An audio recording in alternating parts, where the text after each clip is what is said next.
Kung peke, ako nga po pala ay galing dito sa barangay kasi nga guys, ako po ay kumuha ng sedula kasi kailangan nga po dun sa pangalawang turok ko po sa bukas 7. So pangalawang turok ko po yun, and kailangan ko din po ng voter certificate, kailangan din po yun. So bukas, sabi po kasi ng doktor sa akin, tuturukan daw niya muna ako after ko daw turok dun, kukuha na daw po ako kasi kalapit lang po yung kuha ng voter certificate, then dadali ko po sa lupa ko. So ngayon mga parang uuwi na ako kasi bawal po mag-vlog dun sa loob ng barangay. Kaya di po ako guys sa pag-vlog. So itong paglabas ko na lang po ako nag-vlog. So yun, maraming salamat mga parang peke. Uwi na po. Mga parang peke, good afternoon. Ayan, nagising na ako guys. Kasi nga diba sabi ko nga sa inyo diba na ako po ay gumigising sa umaga po alas 6 ng madaling araw para po magiging po sa aking mga anak. Kasi nga po, ilan po ang estudyante ko? 4. So kailangan ko po sila intindihin. Kailangan po akong gumising kasi lahat po nagluluto ako ng mga pagkain nila para babaunin po nila at kakain din po nila sa umaga. So ngayon mga parang peke, kaya na po sinundo ko po yung anak ko. So ngayon po yung hapon na, sinundo ko po yung anak ko. Ngayon yung anak ko pong maliit ay nag-request po na magluto daw po ako ng spaghetti. So ngayon guys, paano sa merienda nila. So ngayon guys, ako guys ay gumising ngayong hapong ito kasi natulog nga po ako muna sa tanghali. So ang oras po natin ngayon is 2:30 po ng hapon. Siyempre tabot po para sa merienda. So ngayon ito pong anak kong baby, ito pong si Princess ay nag-request po ng spaghetti. So ngayon mga parang peke, nagluto po tayo kasi nung nakaraan po kasi nandito po yung katilang mama. Kami po ay nag-grocery, ay ako po ay bumili ng spaghetti. Ang spaghetti ito po yan guys, ito po yan. So bumili po ako guys dito. So sabi ko, if ever yung mga anak ko po ay mag-request or gusto kumain ng spaghetti, ay lulutuan ko po sila.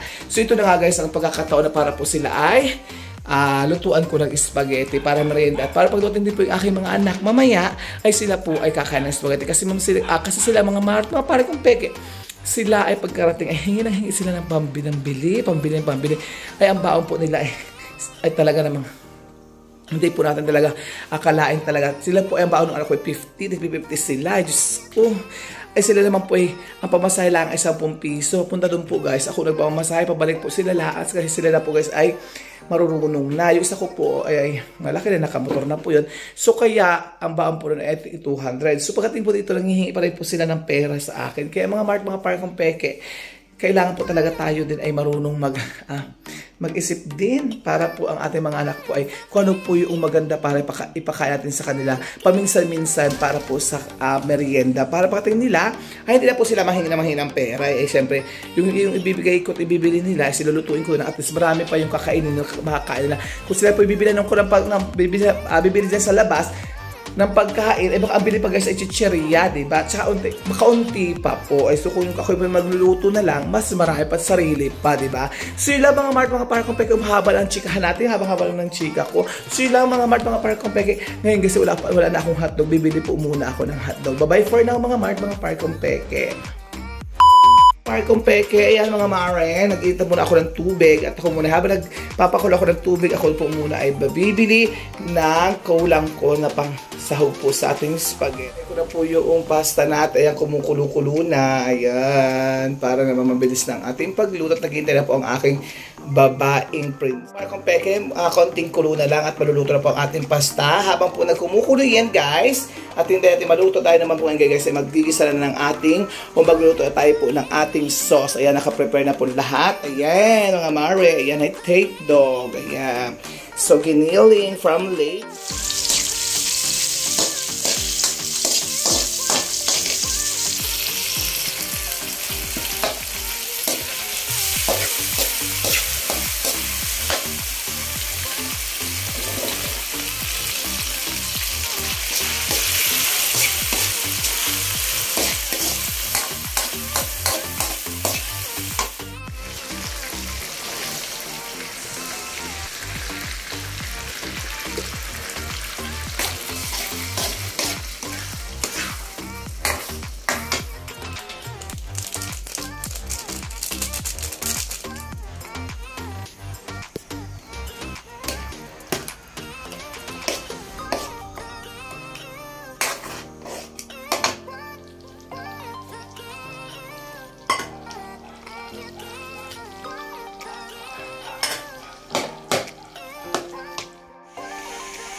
for watching.